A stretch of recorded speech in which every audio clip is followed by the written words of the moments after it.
안녕하세요. 저는 이제 막 30살이 된 여성이고 3달 정도 뒤면 엄마가 됩니다. 요새 제 남편과 저는 제 뱃속에 있는 우리 축복이가 누구를 닮았을지 궁금해하며 설레는 마음으로 살고 있어요. 정말 아침에 눈을 뜨고 저녁에 눈을 감는 모든 순간순간이 제게 축복이고 하루하루가 선물 같답니다.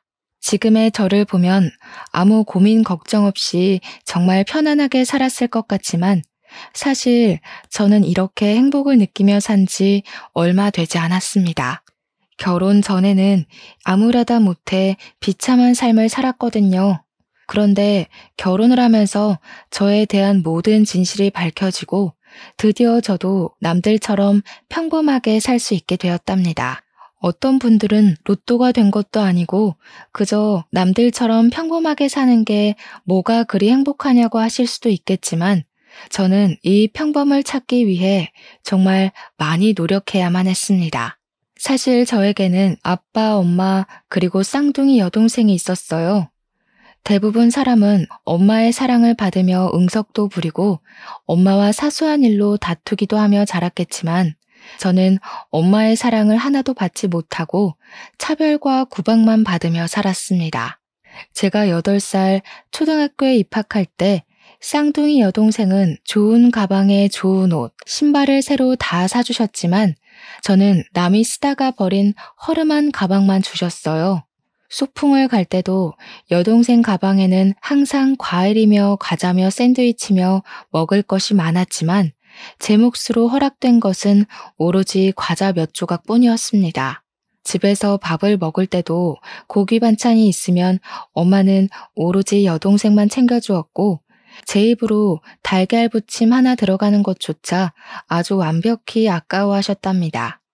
혹시라도 제가 학교 시험에서 여동생보다 성적이 더 잘 나오면 엄마는 동생을 이겨먹고 싶으냐며 저를 호되게 야단을 치셨어요.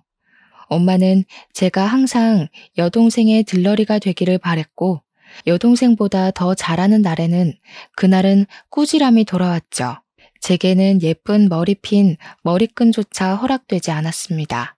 항상 예쁘고 새 것은 여동생이 했고 저는 여동생이 하고 남은 것, 다 늘어진 머리끈, 녹이 쓴 머리핀만 했었어요. 이렇게 엄마에게 구박을 받아도 그 집에서 살 수 있었던 것은 아빠의 사랑이 있기 때문이었어요. 엄마와 다르게 아빠는 항상 저를 먼저 챙겨주셨습니다. 음식도 항상 저를 먼저 챙겨주셨고 머리핀이나 머리끈도 엄마 몰래 제 것만 사오셨어요. 제가 시험 성적이 잘 나온 날에는 아빠가 제게 몰래 용돈도 듬뿍 주시곤 했답니다. 이런 아빠가 매일 집에 계셨으면 좋겠지만 회사에서 지방 출장이 많으셔서 집에 많이 계시지는 못했어요. 아빠가 집에 계실 때는 엄마의 구박이 덜했지만 아빠가 출장 중일 때는 엄마의 구박이 엄청났습니다. 하지만 멀리서도 항상 제 걱정뿐인 아빠가 있었기에 엄마의 구박에도 밝게 잘 자랄 수 있었어요. 그러다 제가 20살이 되었고 학창 시절에 좋은 성적을 유지했던 저는 집 근처 4년제 대학교에 수석 입학을 해서 전액 장학금을 받고 들어갔습니다. 반면에 여동생은 같은 대학교에 입학하기는 했지만 장학금까지는 받지 못했어요. 아빠는 장학금까지 받고 다닌다며 좋아하셨지만 엄마는 제가 동생보다 더 잘했다는 이유로 아주 많이 못마땅해 하셨습니다. 그리고 제가 이제는 성인이 되어 동생의 학자금을 벌어야 하니 제게 아르바이트를 해서 돈을 벌라고 강요하셨죠. 20살 이후로는 제게 용돈이나 금전적인 지원은 하나도 없었어요. 그나마 아빠가 조금씩 용돈을 쥐어주시기는 했지만 아빠가 용돈을 주셨다는 사실을 알면 엄마는 바로 그 돈을 빼앗아 갔답니다. 아빠는 그런 엄마에게 너무 차별하는 것이 아니냐며 뭐라고 하셨지만 엄마는 그래도 내가 이만큼이나 키워놨는데 이 정도도 저한테 못 받냐고 하시며 오히려 아빠를 뭐라고 하셨습니다. 저는 이런 엄마가 이해가 가지 않았어요. 아무리 제 자식 중에 더 마음이 가고 눈길이 가는 아이가 있다고는 하지만 엄마는 저를 대놓고 차별했거든요. 그런 엄마를 보면 친엄마가 아닌 계모가 아닐까 하는 생각마저 들었답니다. 차별하는 엄마를 벗어나 기숙사에 살든 자취를 하고 싶었지만 아빠는 나가서 살면 고생이라고 하시며 제가 집에서 살기를 원하셨습니다. 대학교가 먼 것도 아니고 집에서 10분 거리에 있는데 굳이 나가서 살 필요가 있냐고 하셨어요. 그러면서 어차피 시집 가면 평생 떨어져서 살 텐데 미리 떨어져서 살고 싶지는 않다고 하시더라고요. 그래서 어쩔 수 없이 집에서 살게 되었습니다. 그렇게 제가 20살이던 해의 겨울이었어요. 앞으로 돈 나갈 일이 많다며 엄마는 국밥집을 차리셨습니다. 요리에는 관심도 없고 요리 솜씨도 전혀 없는 엄마가 갑자기 국밥집을 하신다고 하니 과연 장사가 잘 될까 하는 생각이 들었어요. 하지만 체인점이라 딱히 엄마만의 손맛이 필요한 것이 아니었고 본사에서 식재료가 다 나와서 엄마가 끓이는 국밥도 먹을만 하더라고요. 엄마는 국밥집을 차린 후로 저에게 학교 강의가 마치면 국밥집에 나와서 일하라고 했습니다. 제가 국밥집에 나오지 않으면 제게 전화를 해서 온갖 욕을 했고 전화를 받지 않으면 받을 때까지 아주 집요하게 했어요.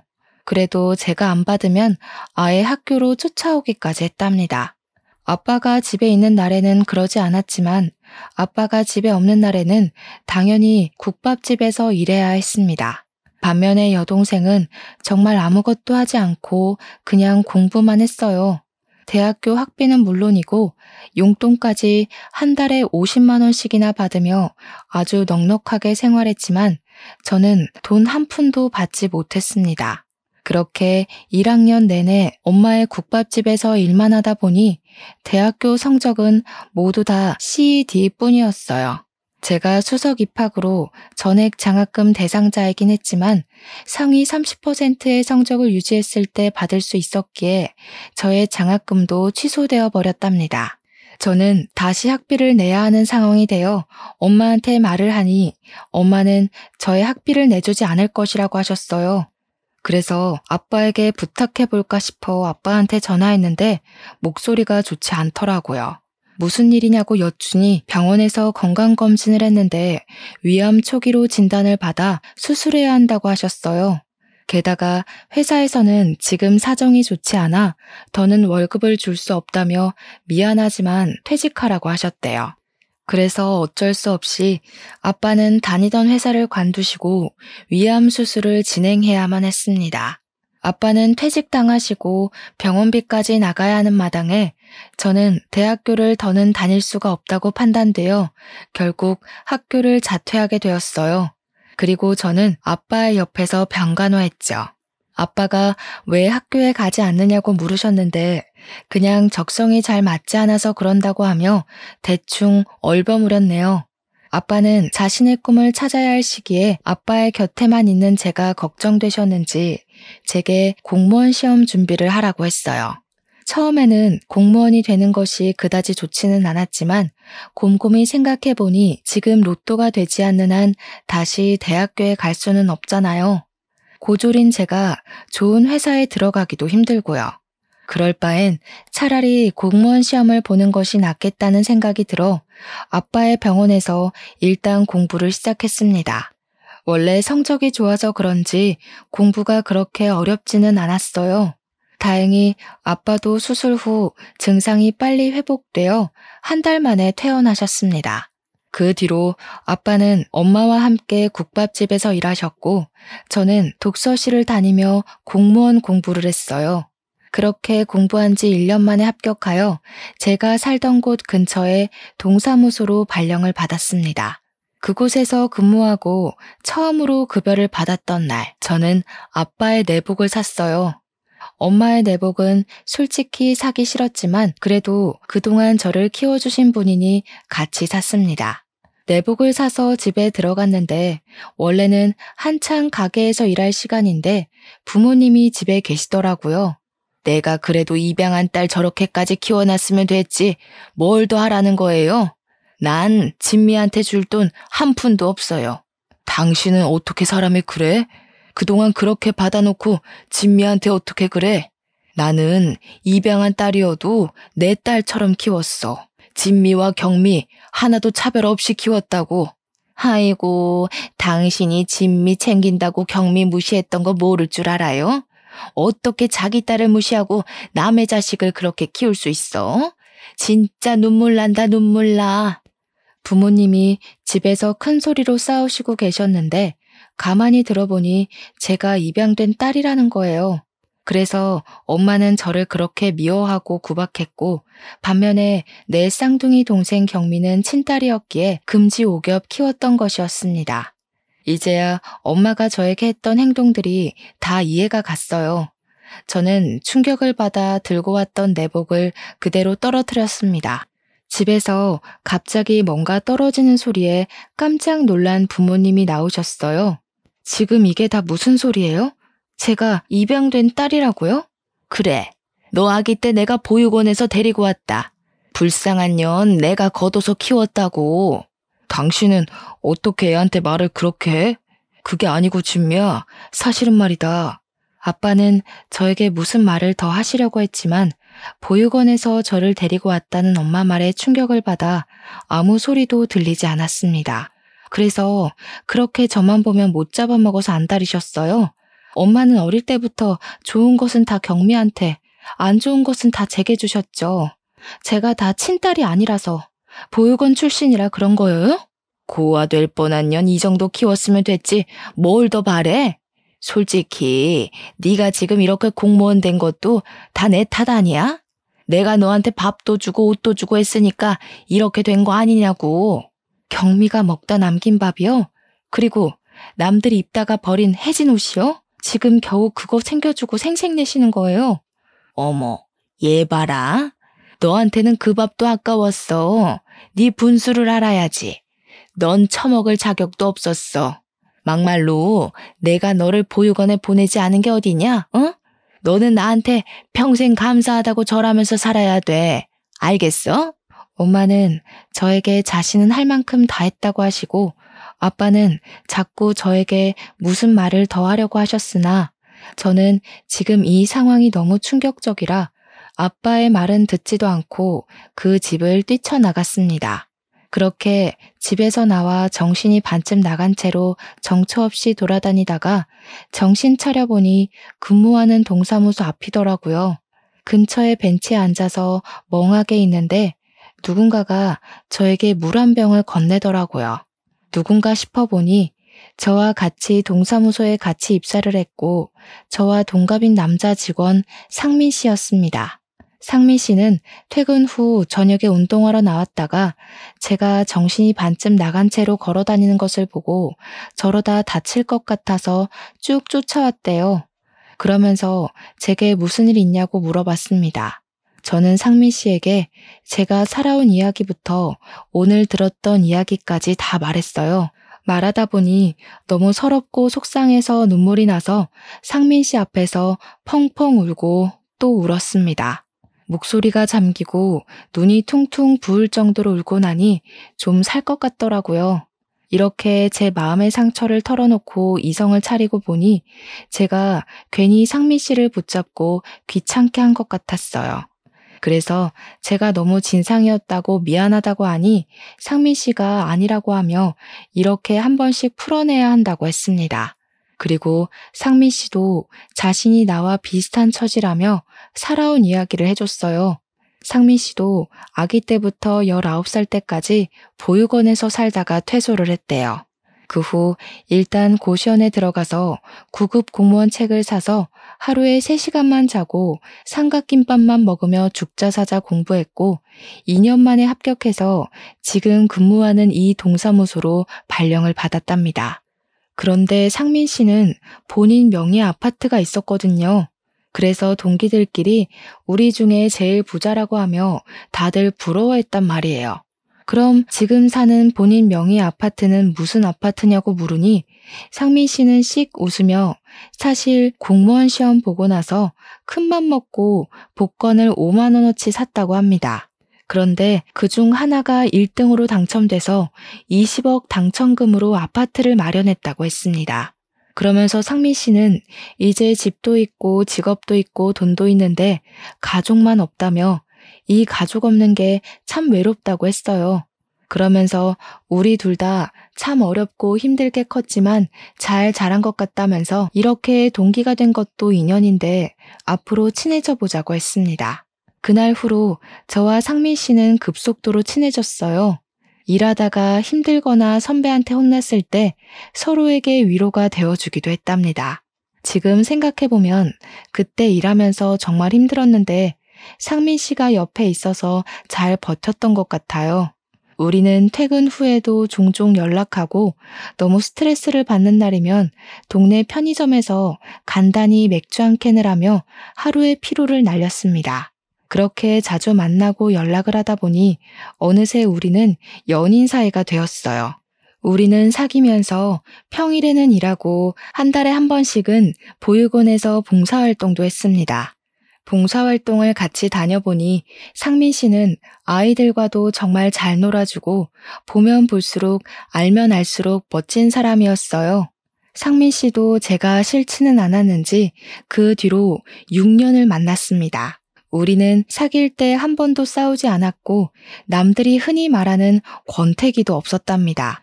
하루는 평소처럼 데이트하다가 결혼에 관한 이야기가 나왔어요. 저도 상민 씨도 서로를 결혼 상대로 원했고 살아온 배경도 비슷하고 화목한 가정을 갖는 것을 누구보다 간절히 원했기에 27살의 어린 나이지만 평생 함께하기로 약속했습니다. 상민 씨는 부모님이나 가족이 없기에 상민 씨가 우리 집으로 와서 부모님께 정식으로 인사를 드리기로 했어요. 제가 집에 결혼하고 싶은 남자를 데리고 온다고 하자 아빠는 제가 결혼할 사람을 데리고 온다니 엄청나게 좋아하셨지만 엄마와 경미는 못마땅한 표정을 지으셨어요. 그리고 엄마는 저에게 결혼할 남자를 데리고 온다고 진수성찬이나 음식 같은 것은 바라지도 말라고 하셨습니다. 상민 씨가 처음으로 우리 집에 방문한 날이었어요. 상민 씨는 잘 보이려고 정장을 입고 과일 바구니를 들고 왔는데 엄마는 음식은커녕 다과조차도 준비하지 않으시고 상민 씨를 그저 위아래로 훑어보셨습니다. 엄마의 그런 모습을 보는데 정말 어찌나 얼굴이 화끈거리고 민망하던지요. 그래도 아빠가 아주 반갑게 맞이해 주셨네요. 그래, 너도 공무원이라고? 부모님은 뭐 하시고? 사실 저도 보육원에서 자라서 부모님은 계시지 않습니다. 그래? 아주 끼리끼리 잘 만났네. 그래도 둘 다 보육원에서 낳았는데 공무원까지 된 거 보면 성공했네. 그런데 고아라서 결혼하면 사위덕 보고 싶었는데 비싼 혼수 같은 거는 꿈도 못 꾸겠다. 그래도 공무원이면 적지 않은 돈은 벌지? 다달이 용돈이나 좀 줘. 당신은 어떻게 애들한테 말을 그렇게 해? 이 사람 말 듣지 말고 그저 둘이서 잘 살기만 하면 된다. 알겠지? 내가 그동안 얘를 열심히 키워서 이렇게 성공시켜놨는데 나도 그 정도는 받아먹고 살아야지. 내가 꽁으로 쟤 키웠어? 그만 좀 해. 미안하다 얘들아. 참, 그럼 결혼하면 집은 어떻게 할 거니? 어쩌긴 뭘 어째. 당연히 우리 집에 들어와서 살든가 해야지. 보육원 출신인데 뭐 집이라도 있겠어? 사실 상민 씨 아파트가 있어요. 거기에 들어가서 살 거예요. 아파트가 있어? 몇 평인데? 어디에? 아니, 보육원에서 자랐으면 친척도 없을 텐데 요새 같은 시대에 어떻게 집이 생겼대? 그냥 어쩌다가요. 집은 28평이고 우리 집 근처예요. 엄마는 저와 상민 씨가 돈으로만 보이는지 용돈을 다달이 무조건 달라고 하시고 상민 씨가 아파트가 있다고 하니 아주 좋아하는 것이 눈에 보였습니다. 저는 그런 엄마의 모습을 보니 상민 씨한테 정말 미안하고 민망했어요. 그날 집에서 나왔는데 상민 씨의 표정이 굳어서 한동안 아무 말 없이 그저 걷기만 하길래 저는 상민 씨가 헤어지자고 말할 것으로 생각했답니다. 그래서 제가 먼저 하고 싶은 말 있으면 뭐든 하라고 했어요. 상민 씨는 벤치에 앉았고 저도 그 옆에 앉았습니다. 상민 씨는 한참을 뜸을 들이다가 혹시 이 자리 기억나냐고 물어보더라고요. 저는 잘 모르겠다고 하니 5년 전에 우리가 처음으로 밖에서 만나 서로의 살아온 이야기를 나눈 곳이라고 했습니다. 생각해보니 5년 전 제가 입양된 아이라는 사실을 알고 정신없이 밖에 떠돌다가 앉았던 동사무소 앞 벤치였어요. 사실 그날 이 벤치에서 울면서 살아온 이야기를 하는 진미 씨를 보면서 그때 이미 진미 씨의 가족이 되고 싶다고 생각했어요. 그때는 우리 나이가 어렸고 가진 게 없어서 결혼하자는 말은 못했죠. 그런데 방금 진미 씨 엄마를 만나니 저런 엄마 밑에서 진미 씨가 어떻게 이렇게 밝고 건강하게 잘 컸을 수 있을까 하는 생각도 들고 한편으로는 그동안 얼마나 힘들었을까 하는 생각에 안쓰러워서 눈물 나서 혼났네요. 그래서 이제는 정말 빨리 진미 씨한테 행복한 가정, 좋은 가족을 만들어주고 싶어요. 우리 빨리 결혼해요. 상민 씨는 엄마의 모습이 실망스러웠을 텐데 그 와중에도 먼저 결혼하자고 손을 내밀어 주었습니다. 저는 상민 씨의 그런 마음에 감동하고 바로 상민 씨와 결혼식을 준비했어요. 신혼집은 그냥 상민 씨의 집에서 하기로 하고 어지간한 가구나 가전제품은 다 있으니 침대만 새로 드리기로 했습니다. 그리고 웨딩드레스도 고르러 갔어요. 다행히 저와 상민 씨의 마음에 드는 것이 있었고 저는 웨딩드레스를 입은 사진을 찍어 아빠한테 보냈어요. 아빠는 저의 사진을 보자마자 우리 딸이 세상에서 제일 예쁘다고 답장을 보내주셨답니다. 그리고 상민 씨와 밥을 먹는데 아빠 번호로 전화가 왔어요. 아빠가 교통사고가 나서 현장에서 사망하셨다는 게 아니겠어요? 저는 바로 병원으로 달려갔습니다. 상황을 들어보니 3톤 트럭이 아빠의 차를 들이받아 사고가 났는데 아빠의 차는 형태를 알아볼 수 없을 정도로 찌그러졌대요. 저는 바로 엄마와 경미한테 전화를 했습니다. 그런데 아무도 전화를 받지 않더군요. 저는 생각지도 못했던 아빠의 장례식이라 충격을 받아 손만 덜덜 떨고 있었어요. 그런 저를 상민 씨는 꼭 안아주고 제 옆을 지켜주며 차분하게 장례 준비를 도와주었답니다. 빈소가 다 차려지니 그제야 엄마와 경미가 왔어요. 제가 너무 짜증이 나서 도대체 어디에 있었길래 아빠가 저렇게 될 동안 연락도 없었냐고 하니 둘이서 랍스터를 먹으러 갔었대요. 그러면서 엄마는 이렇게 갑자기 사고가 날 줄 알았냐고 하며 오히려 제게 화를 내는데 정말 어이가 없었습니다. 아무리 그래도 한평생을 같이 산 부부인데 어떻게 사람이 저럴 수 있나 싶더라고요. 경미도 슬퍼하기는커녕 아무 생각이 없었습니다. 마음 같아서는 저 두 모녀의 머리채 붙잡고 싸우고 싶었지만 그래도 아빠의 장례식장을 싸움터로 만들 수는 없으니 그냥 꾹 참았네요. 저는 아빠의 지인들에게 부고 문자를 보내고 하나둘씩 오시는 손님을 맞이하며 아빠를 보내드릴 준비를 했습니다. 그리고 다음날 오전 입관식을 했어요. 누워있는 아빠를 보니 그저 눈물만 나더라고요. 제가 이 집에서 살 수 있는 유일한 희망이었는데 그런 아빠가 하루아침에 어이없는 사고로 돌아가시니 이제 어떻게 이 세상을 살아가나 싶었습니다. 항상 따뜻한 손으로 저를 안아주시고 다독여주시던 아빠인데 그날 잡은 아빠의 손은 정말 소름이 끼칠 정도로 차갑고 딱딱했네요. 누워 계신 아빠가 지금이라도 당장 일어나서 제게 우리 딸 왔냐고 하며 웃어주실 것 같은데 애석하게도 아빠의 감긴 눈은 절대 떠지지 않았습니다. 저는 누워 계시는 아빠를 보며 목 놓아 울다가 정신을 잃었어요. 정신을 차리고 보니 저는 병원 입원실에 누워 있었고 창문을 통해 보니 이미 깜깜한 밤이 되어버렸습니다. 정신이 들었냐는 간호사의 말에 저는 아빠 곁을 지켜야 한다고 다시 장례식장으로 내려갔어요.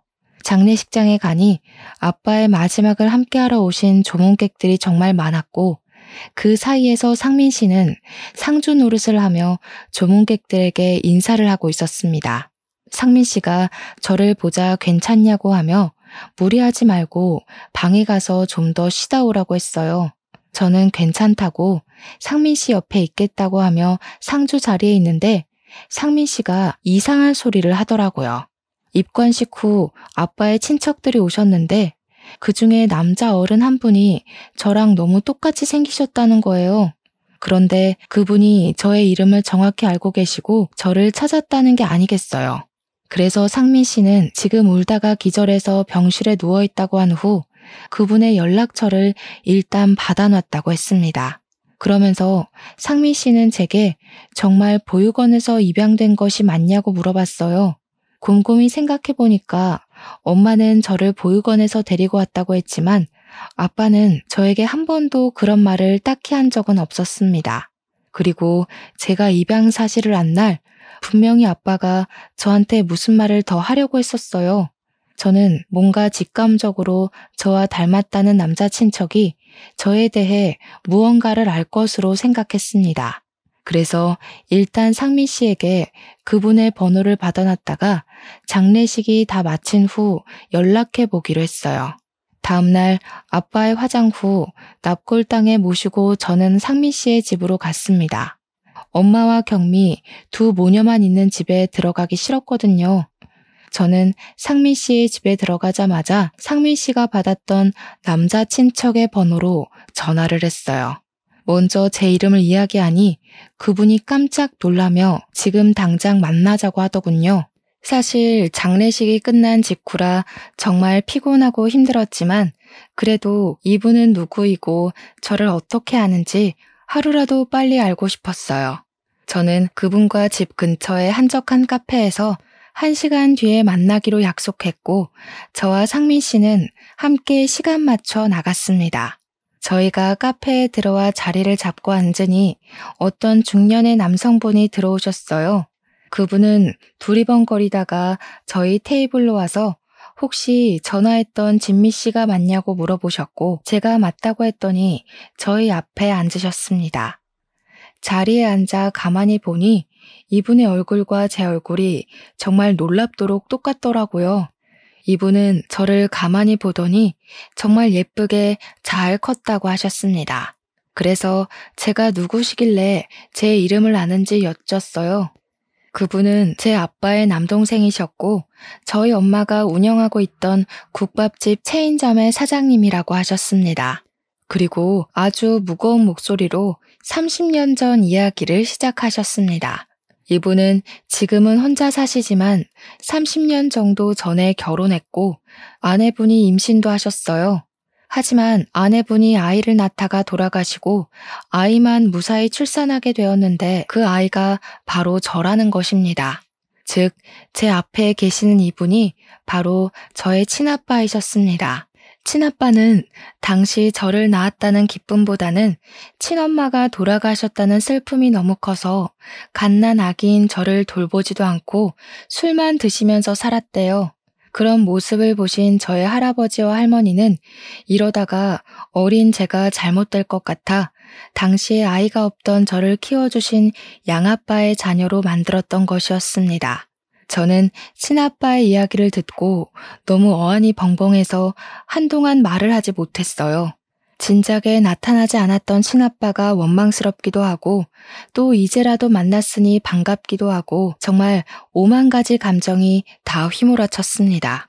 한참을 말을 잇지 못하다가 겨우 제 감정을 추스르고 친아빠에게 그동안 제가 얼마나 힘들게 살았는데 왜 그동안 나타나지 않았느냐고 물었어요.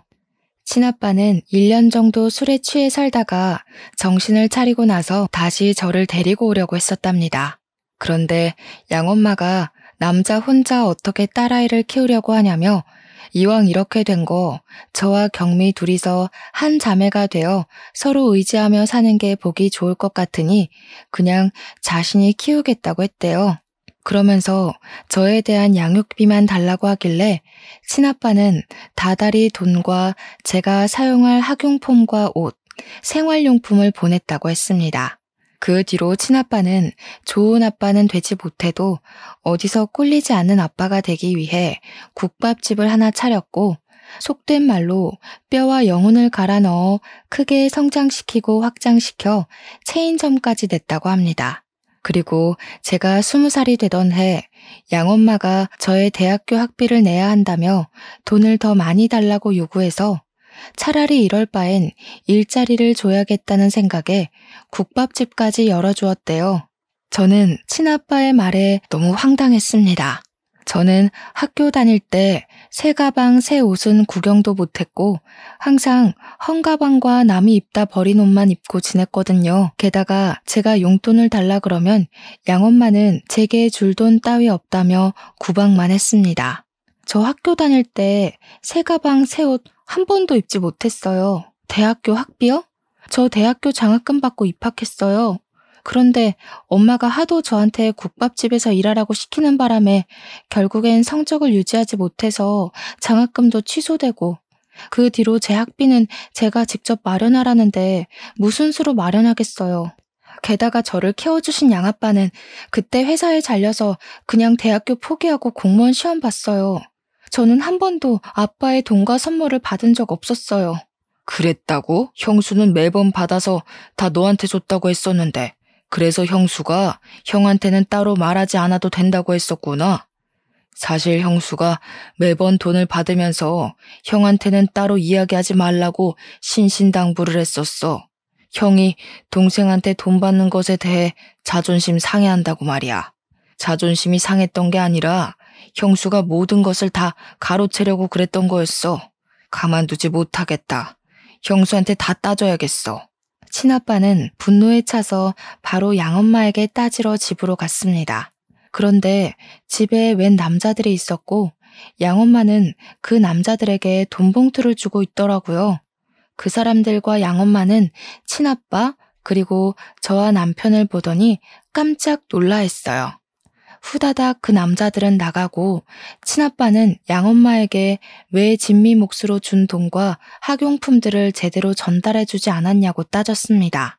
솔직히 나 우리 경미랑 같이 키우느라 얼마나 힘들었는지 알아요? 나는 정말 진미 얘 열심히 키웠어요. 그런 제가 그 돈은 수고비로 받을 수도 있는 거 아니에요? 그리고 내가 자선사업가도 아니고 말이야. 그깟 돈 몇 푼이나 한다고 그거 좀 가져갔다고 인제 와서 이 난리야? 도대체 나를 뭐로 하는 거야 이것들이? 내가 언제 우리 진미 키워달라고 했어요? 형수가 남자 혼자 여자아이 어떻게 키우냐며 굳이 같이 살겠다면서요. 다른 건 다 둘째치고 그럼 내가 진미 양육할 때 쓰라고 준 그 많은 돈과 학용품, 옷 다 어쨌어요? 어쨌냐고요? 보내줬던 옷들은 진미가 덩치가 작아서 다 크잖아요. 그래서 경미 먼저 입히고 나서 진미가 덩치 커지면 그대로 다시 입혔어요. 그리고 돈은 밥 먹이고 용돈 쓰고 했지 뭐. 용돈? 진미가 용돈 한 번도 받아본 적이 없다는데 무슨 소리예요? 진미한테 밥이나 제대로 먹였어요? 밥을 얼마나 안 먹였으면 애가 이렇게 작아. 다 당신 통장으로 들어간 거지? 진미를 위해서는 쓰지도 않았던 거야. 그치? 애가 안 처먹는 걸 나보고 어쩌라고. 제가 먹지 않겠다는데 내가 어떻게 먹여? 난 그래도 최선을 다해서 진미 키웠어. 나 진짜 억울해서 살 수가 없네. 이래서 옛말에 애 봐준 공은 없다는 거였어. 이런 불효막심한 년 같으니라고. 양엄마와 친아빠는 언성을 높여가며 크게 싸우셨습니다. 저는 두 분의 싸움을 일단 말리다가 우연히 거실 바닥을 봤는데 무슨 종이가 떨어져 있더라고요. 자세히 보니 심부름 업체의 명함이었고 왠지 아까 후다닥 나간 그 남자들이 놓고 간 것 같았습니다. 저는 양엄마가 싸우느라 정신없는 틈을 타서 몰래 명함을 챙겼어요. 친아빠는 양엄마와 한바탕 크게 싸우시다가 양엄마의 뻔뻔함에 고개를 저으며 저를 데리고 그냥 나가버리셨습니다. 그러고서는 제게 이제는 눈치 보며 살지 말고 이 집과 영 끊고 둘이서 행복하게 살라고 하셨어요. 저 역시 양아빠도 돌아가신 마당에 더는 이 집에 대한 미련이 없어서 알겠다고 했네요. 그리고 친아빠에게 거실 바닥에서 주었던 명함을 드리며 아까 있던 남자들이 떨어뜨린 것 같은데 한번 알아봐야 할 것 같다고 했습니다. 친아빠는 알겠다고 하시며 집으로 가셨어요. 그리고 며칠 뒤 동사무소에서 일하고 있는데 친아빠에게 퇴근 후 상민 씨와 함께 보자고 전화가 왔습니다.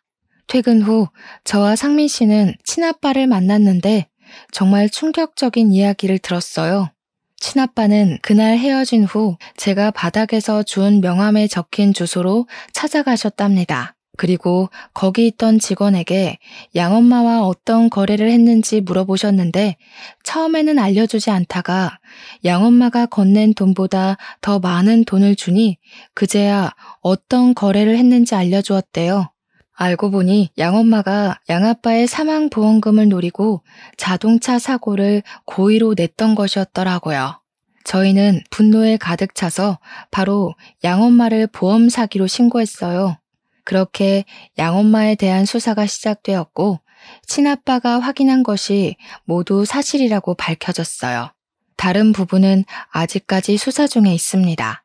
그리고 친아빠는 양엄마의 국밥집을 다른 사람에게 넘겼고 경미는 그 뒤로 연락이 끊어졌어요. 그리고 저는 저의 친아빠를 모시고 상민 씨와 결혼을 했습니다. 드디어 저만의 가정이 생긴 것입니다. 결혼식 때 이제 저도 진짜 가족이 생겨서 기쁘기도 하고 친딸도 아닌 저를 사랑해 주시고 길러주신 양아빠가 보고 싶기도 해서 눈물이 어찌나 나던지요. 곱게 한 신부 화장이 다 번질 정도로 대성통곡을 했답니다. 눈물의 결혼식 후 우리는 따로 신혼여행은 가지 않고 친아빠가 계시는 곳 근처로 이사했습니다. 양엄마의 기억이 있는 장소는 두 번 다시 거들떠보기도 싫었거든요. 그 후 우리는 평일에는 동사무소로 출근하고 주말에는 친아빠의 국밥집 장사를 도와드리면서 행복한 신혼을 보내고 있었습니다. 저희가 국밥집에 자주 나가게 되면서 국밥집 직원분들과도 자연스럽게 친해졌어요. 그중 유별나게 저와 남편에게 친절하시고 뭐 하나라도 챙겨주시는 주방 이모님이 계십니다. 이 이모님은 지금 혼자 사시는데 저와 남편이 가면 정말 너무 좋아하셨어요. 친아빠 말로는 이모님이 젊은 시절에 아이가 있었다고 합니다. 그런데 아이가 갓난아기일 때 남편이 일하다가 사고로 돌아가셨고 주변에 도움을 받을 만한 친인척도 없었대요. 이모님은 혼자 아이를 키우기는 경제적으로 너무 힘든 상황이었고 많은 고민 끝에 어쩔 수 없이 아이를 보육원에 보냈어요. 하지만 아이를 버릴 생각은 전혀 없었대요. 그저 경제적인 기반이 잡힐 때까지만 보육원에 보내려고 했답니다. 그래서 아이를 보내놓고도 몰래 보육원에 가서 자신의 아이를 지켜보곤 하셨대요. 그러던 어느 날 갑자기 말도 없이 보육원이 이사를 가버렸고 그 뒤로 보육원을 찾으려고 여기저기 다녔지만 그때는 요새처럼 서류나 전산이 체계적으로 관리가 되지 않아 아이를 지금까지 찾지 못했다고 합니다. 그런데 이 아이가 자라면 아마 남편과 제 또래일 것이라고 했다고 하셨어요. 그러면서 우리 부부를 보면 꼭 이모님의 아들 부부가 온 것 같다면서 저희를 너무 좋아하셨죠. 그러던 어느 토요일이었습니다. 그날은 상민 씨가 요새 살이 너무 쪘다며 운동을 가고 저는 친아빠의 가게에서 일을 도와드리고 있었습니다. 가게를 정리하고 퇴근을 하려는데 이 이모님이 핸드폰을 두고 퇴근하셨더라고요. 이모님 핸드폰을 카운터에 두며 우연히 배경화면을 보게 되었는데 배경화면에는 담요에 쌓인 아기 사진이 있었습니다. 딱 봐도 오래전에 인화된 사진을 핸드폰으로 찍은 것 같았어요. 그런데 이 담요가 어디선가 많이 본 것 같더라고요. 담요에 대한 기억을 더듬어가고 있는데 이모님이 핸드폰을 두고 갔다며 들어오셨습니다. 네, 왜 그런 생각이 들었는지 모르겠는데 이모님의 얼굴을 보는 순간 묘하게 남편의 얼굴이 겹치더라고요. 그러면서 남편이 보육원에 있던 시절부터 사용했던 담요라며 제게 보여준 기억이 났어요. 저는 제가 들고 있던 핸드폰을 이모님께 건네주며 핸드폰 배경화면에 있는 담요에 쌓인 아기 사진은 어떤 사진이냐고 여쭸어요.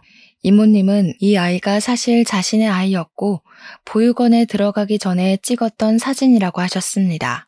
그리고 이 담요는 아기를 보육원에 보내기 전에 반드시 찾을 것이라는 의미로 이모님이 직접 하나하나 수놓아서 만든 세상에서 하나뿐인 담요라고 하셨어요. 저는 이모님이 제 남편의 엄마라는 확신이 들어 바로 이모님을 데리고 우리 신혼집으로 갔습니다. 그리고 그곳에서 남편이 고이 접어둔 담요를 펼쳐 보여드렸죠. 이모님은 이 담요가 어떻게 여기에 있냐고 하시며 놀라셨어요. 그래서 사실 이것은 제 남편 상민 씨의 담요라고 말씀드렸습니다. 이모님은 담요를 껴안고 오열을 하셨고 저는 상민 씨에게 전화해서 지금 바로 할 말이 있으니 빨리 집으로 오라고 했어요. 상민 씨는 바로 집으로 왔는데 집에 자신의 담요가 꺼내져 있고 국밥집 이모님은 그 담요를 껴안고 울고 계시니 이게 무슨 상황이냐고 하더라고요. 저는 국밥집 가게에서 제가 보고 들은 이야기를 다 말해 주었습니다. 국밥집 이모님, 아니 저의 시어머니는 남편을 붙잡고 이제야 찾아와서 미안하다며 대성통곡을 하셨습니다. 남편 역시 처음에는 어안이 벙벙해져서 있다가 시어머니의 핸드폰 사진을 보고 나서 자신의 어머니임을 깨닫고 눈물을 흘렸습니다. 눈물에 모자상봉을 하는 모습을 보니 저도 눈물이 나더라고요. 우리 셋은 그날 서로를 껴안고 기쁨의 눈물을 펑펑 흘렸어요.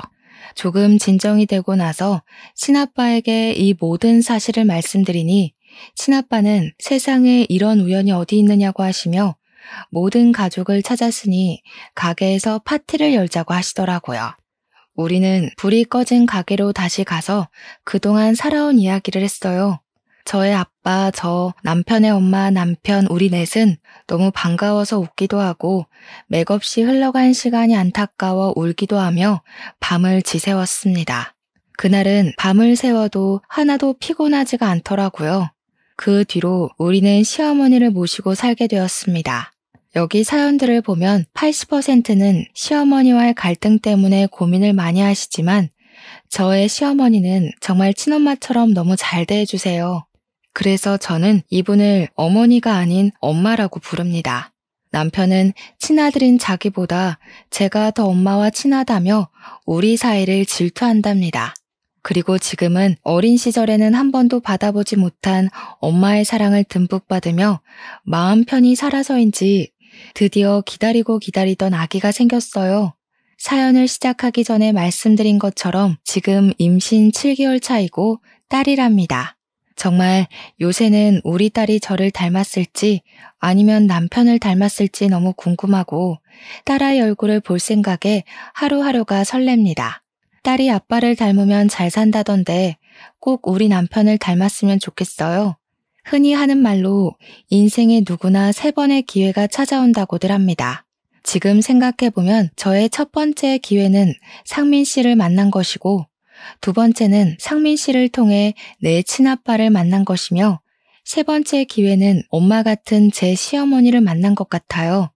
제가 어릴 때는 가족의 사랑을 그리워하며 우울하게 자랐지만 이제는 화목한 가정에서 좋은 가족들과 함께 사니 이게 진짜 행복이 아닐까 싶네요. 저의 진짜 가족인 친아빠, 친엄마처럼 저를 사랑해 주시는 시어머니, 죽을 때까지 제 편이 되어줄 것이라고 말하는 남편, 그리고 제 뱃속에 있는 선물 같은 축복이와 함께 있으니 정말 요새는 세상을 다 가진 기분이랍니다. 그리고 3개월 뒤에 태어날 제 딸 축복이에게는 제가 어릴 때 받지 못했던 사랑을 듬뿍 주며 멋진 여성으로 키워서 세상 사람들에게도 사랑받을 수 있는 아이로 키우고 싶습니다. 저의 사연은 여기까지입니다. 청취자 여러분도 다들 행복한 일만 가득하시길 진심으로 기원합니다. 감사합니다.